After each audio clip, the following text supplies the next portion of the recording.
سیدنا عبداللہ بن زید بن عبد ربہی رضی اللہ عنہ کہتے ہیں کہ جب رسول اللہ صلی اللہ علیہ وسلم نے نماز کے وقت لوگوں کو جمع کرنے کے لیے ناقوس بجانے کا حکم دے دیا اور عیسائیوں کی موافقت کی وجہ سے یہ چیز آپ کو ناپسند بھی تھی تو میں سویا ہوا تھا۔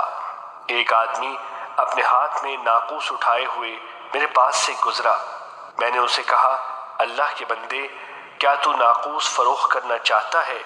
تو اس نے جواباً پوچھا، تو اس سے کیا کرے گا؟ سیدنا عبداللہ بن زید رضی اللہ عنہ نے کہا، میں نے اسے بتایا کہ ہم اس کے ذریعے نماز کی طرف بلائیں گے۔ اس نے کہا، کیا میں اس سے بہتر چیز کی طرف تیری رہنمائی نہ کر دوں؟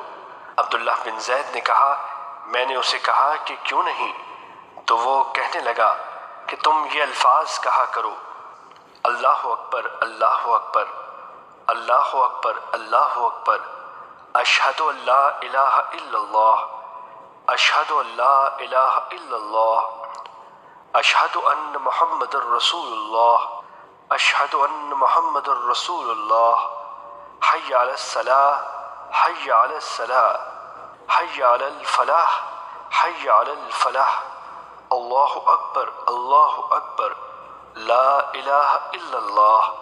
پھر وہ تھوڑا سا پیچھے ہٹا اور کہنے لگا کہ جس وقت نماز کھڑی ہونے لگے تو یہ کلمات کہا کرو، اللہ اکبر اللہ اکبر، اشہد ان لا الہ الا اللہ، اشہد ان محمد الرسول اللہ، اشہد ان محمد الرسول اللہ، حی علی الصلاۃ، حی علی الفلاح، قد قامت الصلاۃ، قد قامت الصلاۃ، اللہ اکبر اللہ اکبر، لا الہ الا اللہ۔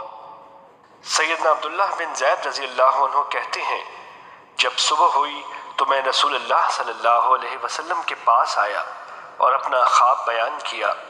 آپ فرمانے لگے، انشاءاللہ بلا شک و شبہ یہ سچا خواب ہے۔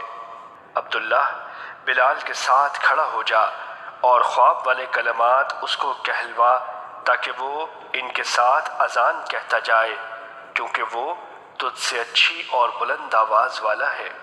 عبداللہ بن زید رضی اللہ عنہ کہتے ہیں، میں بلال کے ساتھ کھڑا ہو گیا اور اس پر کلمات ڈالتا گیا اور وہ ان کے ساتھ اذان کہتے گئے۔ سیدنا عبداللہ بن زید کہتے ہیں کہ جب یہ کلمات سیدنا عمر بن خطاب رضی اللہ عنہ نے اپنے گھر میں سنے تو اپنی چادر کھینچتے ہوئے جلدی سے باہر آئے اور کہنے لگے، اے اللہ کے رسول، اس ذات کی قسم جس نے آپ کو حق کے ساتھ مبعوث کیا، اسی طرح کا خواب میں نے بھی دیکھا ہے۔ سیدنا عبداللہ رضی اللہ عنہ نے کہا کہ پھر رسول اللہ صلی اللہ علیہ وسلم نے فرمایا، فللہ الحمد، اللہ کا شکر ہے۔ حدیث نمبر 1266، مسند احمد۔